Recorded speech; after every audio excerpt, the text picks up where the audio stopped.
بسم اللہ الرحمن الرحیم۔ حضرت عزیر علیہ السلام حضرت ہارون علیہ السلام کی اولاد اور بنی اسرائیل کے انبیاء میں سے تھے۔ اللہ تعالیٰ نے آپ علیہ السلام کو حضرت سلیمان علیہ السلام کے بعد اور حضرت زکریا علیہ السلام سے پہلے مبعوث فرمایا۔ یہ 6 صدی قبل مسیح کی بات ہے، جب بنی اسرائیل کی سرکشی، نافرمانیاں اور مشرکانہ حرکتیں حد سے تجاوز کر چکی تھیں۔ ہر طرف ظلم و جبر، فساد اور لوٹ مار کا بازار گرم تھا۔ اللہ تعالیٰ نے اس زمانے کے پیغمبروں کے ذریعے بنی اسرائیل کو متنبع فرمایا کہ اپنی ان کبھی حرکتوں سے باز آ جائیں، ورنہ گزشتہ قوموں کی طرح ان بھی عذاب الہی کا سامنا کرنا ہوگا۔ بار بار کی تنبیہ کے باوجود جب ان پر کوئی اثر نہ ہوا اور ان کی بد اعمالیاں روز بروز بڑھتی چلی گئیں، تو قوم عمالقہ کا ایک ظالم باصفاق بادشاہ جس کا نام بخت نصر تھا، بابر سے ایک بڑی فوج کے ساتھ آندھی و طوفان کی طرح راستے کی حکومتوں کو پامال کرتا فلسطین کی طرف بڑھا اور تھوڑے ہی عرصے میں اس کی اینٹ سے اینٹ بجا دی۔ تورات کے مطابق 40,000 سے زائد علماء قتل کر دیے گئے، یہاں تک کہ وہاں تورات کا ایک بھی عالم زندہ نہ بچا۔ اس کے ساتھ ہی بخت نصر نے بنی اسرائیل کے 80,000 افراد کو قیدی بنایا اور انہیں بھیڑ بکریوں کی طرح ہنکا کر بابل لے گیا، جن میں حضرت عزیر علیہ السلام بھی شامل تھے، جو اس وقت نوعمر تھے۔ بخت نصر کے حکم پر اس کی خون و خار فوج نے بیت المقدس میں حضرت سلیمان علیہ السلام کی تمام باقیات کو تباہ و برباد کر دیا۔ عظیم الشان محلات کھنڈرات میں تبدیل کر دیے گئے۔ ہیکل سلیمانی میں موجود وسیع و عریض اور نادر و نایاب کتب سے مزین کتب خانہ جلا کر راکھ کر دیا، جس میں تورات کے اصل نسخے بھی تھے۔ نیز تابوت سکینہ بھی کہیں غائب کر دیا گیا۔ تورات کے مطابق اللہ تعالیٰ نے اس ظالم باجابر بادشاہ پر عذاب نازل کیا اور اس کی شکل مسخ کر دی۔ حضرت عزیر علیہ السلام ایک طویل عرصے تک دیگر اسرائیلیوں کی طرح بابل میں قید رہے۔ پھر اللہ تعالیٰ نے 40 سال کی عمر میں آپ علیہ السلام کو منصب نبوت پر سرفراز فرمایا۔ حضرت عزیر علیہ السلام کو جب بابل کی اسیری سے نجات ملی تو بحکم خدا بندی دوبارہ بیت المقدس تشریف لے آئے۔ اس وقت تورات کا کوئی حافظ زندہ نہ تھا اور نہ ہی تورات کا کوئی نسخہ موجود تھا۔ آپ علیہ السلام کو فکر لاحق ہوئی کہ اب اللہ کے کلام کو عام لوگوں تک کیسے پہنچایا جائے۔ چنانچہ انہوں نے اسرائیلیوں کو جمع کیا، اور چونکہ آپ علیہ السلام نے بچپن ہی میں تورات حفظ کر لی تھی، لہذا اسے ان سب کے سامنے پڑھ کر تحریر کرایا۔ بعض اسرائیلی روایات میں ہے کہ جس وقت انہوں نے بنی اسرائیل کو جمع کیا تو سب کی موجودگی میں آسمان سے 2 چمکتے ہوئے شہاب اترے اور حضرت عزیر علیہ السلام کے سینے میں سما گئے۔ تب حضرت عزیر علیہ السلام نے بنی اسرائیل کو از سر نو تورات مرتب کر کے عطا فرمائی۔ جب وہ اس کام سے فارغ ہوئے تو بنی اسرائیل نے الہی مسرت کا اظہار کیا اور ان کے قلوب میں آپ علیہ السلام کی قدر و منزلت بڑھ گئی، لیکن پھر وقت کے ساتھ ساتھ ان کی یہ محبت و عقیدت غلو اور گمراہی میں بدل گئی، یہاں تک کہ بنی اسرائیل نے حضرت عزیر علیہ السلام کو اللہ کا بیٹا کہنا شروع کر دیا، جس کے بارے میں اللہ رب العزت نے قرآن کریم میں ارشاد فرمایا، اور یہود کہتے ہیں کہ عزیر اللہ کے بیٹے ہیں، اور عیسائی کہتے ہیں مسیح اللہ کے بیٹے ہیں۔ یہ ان کے منہ کی باتیں ہیں، پہلے کافر بھی اسی طرح کی باتیں کہا کرتے تھے، یہ بھی انہی کی پیروی کرنے لگے ہیں۔ اللہ انہیں ہلاک کرے، یہ کہاں بھٹکتے پھرتے ہیں۔ سورہ توبہ آیت 30۔ ابن اسحاق نے حضرت ابن عباس کے حوالے سے روایت نقل کی ہے کہ آپ نے حضرت عبداللہ بن سلام سے سوال کیا کہ اس فرمان الہی کا کیا مطلب ہے؟ ترجمہ: اور یہود نے کہا کہ عزیر اللہ کے بیٹے ہیں، یہ یہود نے کیوں کہا؟ عبداللہ بن سلام نے فرمایا کہ حضرت عزیر نے بنی اسرائیل کی خاطر پوری تورات حفظ کر لی، جس پر انہوں نے کہا، موسیٰ بھی اتنی طاقت نہیں رکھتے تھے کہ بغیر کتاب کے پوری تورات سنا سکیں اور پیش کر سکیں، جبکہ عزیر ہمارے پاس پوری تورات بغیر لکھے اور بغیر کسی کتاب کے لے آئے۔ اسی وجہ سے بنی اسرائیل کے کئی گروہ اس بات کے قائل ہو گئے کہ عزیر اللہ کا بیٹا ہے۔ حضرت عزیر علیہ السلام کی حیات طیبہ کے بارے میں قرآن و حدیث اور تاریخی کتب میں زیادہ مواد نہیں ملتا۔ قرآن کریم کی سورہ توبہ میں صرف ایک جگہ آپ کا نام مذکور ہے۔ اس کے علاوہ سورہ بقرہ کی آیت 59 میں جو واقعہ بیان کیا گیا ہے، اس کے بارے میں علماء و مفسرین کا کہنا ہے کہ کہ وہ حضرت عزیر کے بارے میں ہے۔ خود تورات میں حضرت عزیر کے نام سے کتاب صحیفہ میں بھی ان کی اپنی زندگی کے بارے میں بھی بہت زیادہ معلومات نہیں ملتی۔ صرف اس قدر پتہ چلتا ہے کہ جس وقت بخت نصر نے بیت المقدس پر حملہ کیا تو آپ کم عمر تھے اور قید کر کے بابل لے گئے۔ پھر بابل کی قید سے دوبارہ بیت المقدس کی تعمیر تک آپ بنی اسرائیل کے ساتھ ہی رہے۔ حافظ ابو القاسم بن عساکر نے آپ کا نسب ہارون بن عمران، ایک قول کے مطابق آپ کے والد کا نام سروخا تھا۔ واللہ عالم۔ قرآن کریم کی سورہ بقرہ میں ارشاد باری تعالیٰ ہے، اور پھر اس شخص کو دیکھو جس کا گزر اس بستی پر ہوا جو چھت کے بال اوندھی پڑی تھی، وہ کہنے لگا اس کی موت کے بعد اللہ تعالیٰ سے کس طرح زندہ کرے گا؟ تو اللہ تعالیٰ نے اسے مار دیا 100 سال کے لیے۔ پھر اسے اٹھایا، پوچھا بتاؤ کتنی مدت پڑے رہے ہو؟ کہنے لگا ایک دن یا دن کا کچھ حصہ۔ فرمایا تم پر 100 سال اسی حالت میں گزر چکے ہیں۔ اب ذرا اپنے کھانے اور پانی کو دیکھو، یہ خراب تو نہیں ہوئے، اور اپنے گدھے کو بھی دیکھو، ہم تمہیں لوگوں کے لیے ایک نشانی بنا دینا چاہتے ہیں۔ پھر دیکھو کہ ہڈیوں کے اس پنجر پر ہم کس طرح گوشت پوش چڑھاتے ہیں۔ اس طرح جب حقیقت اس کے سامنے بالکل نمایاں ہو گئی تو اس نے کہا کہ میں چاہتا ہوں کہ اللہ تعالیٰ ہر چیز پر قادر ہے۔ سورہ بقرہ آیت 259۔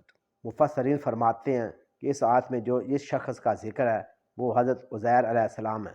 حضرت علی، حضرت عبداللہ بن عباس اور حضرت عبداللہ بن سلام کا رجحان بھی اس جانب ہے کہ یہ واقعہ حضرت عزیر علیہ السلام سے متعلق ہے۔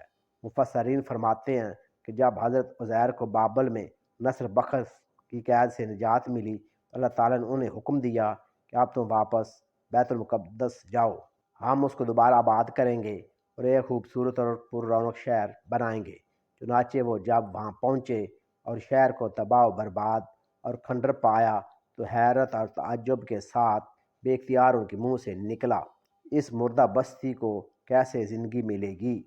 اللہ جل شانہ کو یہ بات پسند نہیں آئی۔ اس کے بعد ان کی موت کی نیند کا واقعہ پیش آیا۔ پھر جب وہ دوبارہ زندہ کیے گئے تو بیت المقدس یعنی یروشلم ایک آباد اور پر رونق شہر تھا۔ حافظ ابن کثیر اسحاق بن بشر کے حوالے سے تحریر فرماتے ہیں کہ حضرت عزیر بڑے دانا نیک انسان تھے۔ ایک دن اپنی زمین کی طرف نکلے، واپسی میں ایک ویران عمارت میں ٹھہر گئے۔ کیونکہ گرمی سخت تھی، آپ اپنے گدے سے اتر کر عمارت میں داخل ہوئے۔ آپ کے ساتھ کھانے کے 2 ٹوکرے تھے، ایک ٹوکرے میں انجیر اور دوسرے میں انگور تھے۔ آپ نے اپنے ساتھ موجود پیالہ نکالا اور اس میں انگور نچوڑے، پھر خشک روٹی نکالی اور اس سے مشروب میں ڈال دیا تاکہ کچھ نرم اور میٹھی ہو جائے تو کھا لیں۔ پھر آپ تھوڑی دیر کے لیے لیٹ کے نظر عمارت کی ویران چھت کی طرف اٹھیں تو دیکھا کہ یہ عمارت اپنے عرشے پر کھڑی ہے اور اس کے رہنے والے مر کھپ چکے ہیں، جن کی بوسیدہ ہڈیاں بکھری پڑی ہیں۔ تو آپ کی زبان سے بے ساختہ نکلا، اللہ کیسے ان کو موت کے بعد زندہ فرمائے گا؟ آپ علیہ السلام کو یہ شک نہیں تھا کہ اللہ ان کو زندہ نہیں فرمائے گا، بلکہ اس کے طریق و کیفیت پر تعجب کرتے ہوئے فرمایا تھا۔ پھر اللہ عز و جل نے حضرت جبرائیل علیہ السلام کو ان کے پاس بھیجا، جنہوں نے حضرت عزیر علیہ السلام کی روح قبض کر لی، اور پھر 100 سال تک اللہ نے ان کو یوں ہی موت کی نیند سلائے رکھا۔ اس دوران بنی اسرائیل میں بہت سے واقعات و حادثات رونما ہوئے اور بیت المقدس پھر آباد ہو کر پر رونق شہر بن گیا۔ پھر اللہ تعالیٰ نے آپ میں روح پھونکی، آپ زندہ ہو کر بیٹھ گئے۔ تو فرشتے نے پوچھا آپ یہاں کتنی مدت رہے؟ جواب دیا ایک دن یا دن کا کچھ حصہ۔ دراصل آپ دن کے شروع میں آرام فرما ہوئے تھے اور اس وقت غروب آفتاب کا وقت تھا۔ فرشتے نے کہا نہیں، بلکہ آپ 100 برس تک اسی حالت میں رہے ہیں۔ آپ اپنا کھانا پانی دیکھیے، اپنے کھانے پانی کو دیکھیے جو بدلتا تک نہیں۔ جب حضرت عزیر نے اپنے کھانے کی طرف نظر ڈالی تو انگور کا شیرہ اور خشک روٹی اپنی اسی حالت میں تھی، دونوں میں کوئی تغیر پیدا نہیں ہوا تھا۔ اسی طرح انجیر اور انگور بھی اسی طرح تر و تازہ تھے۔ پھر آپ کے دل میں بتائی گئی مدت کے بارے میں انکار کا خیال پیدا ہوا تو فرشتے نے کہا آپ میری بتائی ہوئی مدت کو بعید اور غلط سمجھ رہے ہیں۔ تو پھر ذرا اپنے گدے کی طرف تو دیکھیے۔ جب حضرت عزیر نے گدے کی طرف دیکھا تو حیران رہ گئے، کیونکہ اس کی ہڈیاں گل سڑ کر پوسیدہ ہو چکی تھیں۔ فرشتے نے ہڈیوں کو حکم دیا تو تو ہڈیاں ہر طرف سے اکٹھی ہو کر ایک جگہ جمع ہوئیں اور پھر جڑ کر ڈھانچہ بن گئیں۔ حضرت عزیر حیران ہو کر اللہ کی قدرت کا نظارہ دیکھ رہے تھے۔ پھر اس ڈھانچے پر رگیں چڑھیں، پٹھے بنے، گوشت چڑھا، پھر ان پر کھال اور بال آ گئے۔ پھر فرشتے نے اس میں پھونک ماری تو گدھا آسمان کی طرف اپنا سر اور کان اٹھائے آوازیں نکالتا کھڑا ہو گیا۔ جب حضرت عزیر نے قدرت الہی کی یہ نشانیاں دیکھیں اور شہر کو پہلے سے زیادہ بار رونق پایا تو بول اٹھے کہ میں یقین کرتا ہوں کہ اللہ ہر چیز پر قادر ہے۔ پھر آپ علیہ السلام اپنے گدھے پر سوار ہو کر اپنے محلے میں تشریف لائے تو لوگوں نے آپ کو نہیں پہچانا۔ آپ اپنا گھر بھی بھول چکے تھے۔ ڈھونڈتے ڈھونڈتے اپنے گھر پہنچے تو وہاں ایک نابینا اور اپاہج بڑھیا کو بیٹھے پایا جس کی عمر تقریباً 120 سال تھی۔ وہ وہاں کی رہائشوں کی والدہ تھیں۔ جس وقت آپ گھر سے نکلے تھے اس وقت وہ 20 سال کی جوان لڑکی تھی اور آپ سے خوب اچھی طرح واقف تھی۔ حضرت عزیر علیہ السلام نے اس بڑھیا سے پوچھا، کیا یہ عزیر کا گھر ہے؟ تو بڑھیا نے حیران ہو کر کہا، جی ہاں۔ پھر بڑھیا کی آنکھوں سے آنسو جاری ہو گئے اور بولی، میں نے ایک عرصے سے کسی کے منہ سے عزیر کا ذکر نہیں سنا۔ اب تو لوگ بھی ان کو بھول چکے ہیں۔ اس پر حضرت عزیر نے فرمایا، میں ہی عزیر ہوں۔ اللہ نے مجھے 100 سال تک موت کی نیند سلا دیا تھا اور مجھے اب اٹھایا ہے۔ بڑھیا نے کہا، سبحان اللہ، بے شک عزیر کو ہم سب بچھڑے 100 سال ہو چکے ہیں اور کسی سے ان کے متعلق ہم نے کچھ سنا بھی نہیں، لیکن آپ کیسے عزیر ہو سکتے ہیں؟ عزیر نے تو مستجاب الدعوات تھے۔ وہ جس مریض یا مصیبت زدہ کے لیے دعا کرتے وہ فوراً ٹھیک ہو جاتا تھا۔ لہٰذا اگر آپ دعا کریں کہ اللہ مجھے بصارت لوٹا دے تو میں آپ کو دیکھ کر بتاؤں گی کہ آپ عزیر ہیں یا نہیں۔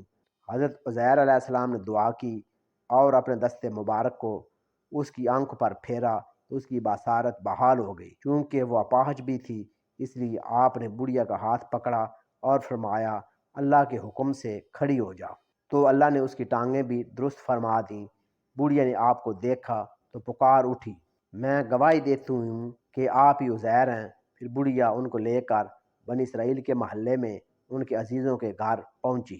وہاں حضرت عزیر کا ایک بیٹا بھی موجود تھا جس کی عمر 118 سال تھی، جبکہ ان کے پوتے بھی قبیلے کے بڑے بزرگ اور سردار تھے۔ بڑھیا نے ان سب کو آواز دی اور بولی، یہ عزیر ہیں۔ اللہ نے ان کو 100 سال کے لیے موت کی نیند سلا دیا تھا۔ یہ آپ اللہ کے حکم سے اٹھے ہیں اور تم سے ملنے آئے ہیں۔ لوگوں نے پہلے تو یقین نہیں کیا، لیکن جب اس نے اپنی بینائی آنے اور ہاتھ پاؤں ٹھیک ہونے کے بارے میں بتایا تو سب حیران رہ گئے۔ ان کے بیٹے نے کہا، میرے والد کے دونوں شانوں کے درمیان ایک سیاہ نشان تھا۔ آپ نے اپنے شانوں کو کھولا تو نشان موجود تھے۔ پھر بنی اسرائیل نے کہا، ہمارے اندر کوئی تورات کا حافظ نہیں تھا سوائے حضرت عزیر کے، اور بخت نصر نے تورات کے سارے نسخے جلا دیے تھے، لہٰذا آپ ہمارے لیے تورات کو لکھ کر دکھائیے۔ حضرت عزیر کے والد نے بخت نصر کے ایام میں تورات کے ایک اصل نسخے کو دفن کر دیا تھا اور آپ کے علاوہ کسی کو اس جگہ کا علم نہیں تھا۔ چنانچہ حضرت عزیر ان کو لے کر اس جگہ پہنچے اور گڑھا کھود کر تورات نکالی جس کے اوراق بہت بوسیدہ ہو چکے تھے اور لکھائی بھی مٹ چکی تھی۔ پھر آپ سب کو لے کر ایک درخت کے سائے میں تشریف فرما ہوئے۔ اتنے میں اللہ کے حکم سے آسمان سے 2 شعلے اترے اور آپ کے سینے مبارک میں داخل ہو گئے اور آپ کو پوری تورات خوب یاد آ گئی۔ آپ نے نئے سرے سے تورات لکھ کر بنی اسرائیل کے حوالے کر دی۔ ایک تو آپ نے تورات لکھی اور دوسرے آپ کے ساتھ 2 شعلوں والا معجزہ پیش آیا جس کی وجہ سے بنی اسرائیل انہیں اللہ کا بیٹا کہنے لگے، نعوذ باللہ۔ حضرت ابن عباس فرماتے ہیں کہ حضرت عزیر اس آیت کی حقیقت کی صداقت بن گئے اور ہم آپ کو اللہ کے لیے نشانی بنا دیں، اور ہم آپ کو لوگوں کے لیے نشانی بنا دیں، یعنی بنی اسرائیل کے لیے۔ اور یہ نشانی اس طرح تھی کہ آپ جب اپنے بیٹوں اور پوتوں کے ساتھ بیٹھتے تو وہ بوڑھے لگتے اور آپ بالکل جوان، کیونکہ آپ کی وفات 40 برس کی عمر میں ہوئی اور 100 سال بعد جب اٹھے تو پھر بھی وہی عمر تھی۔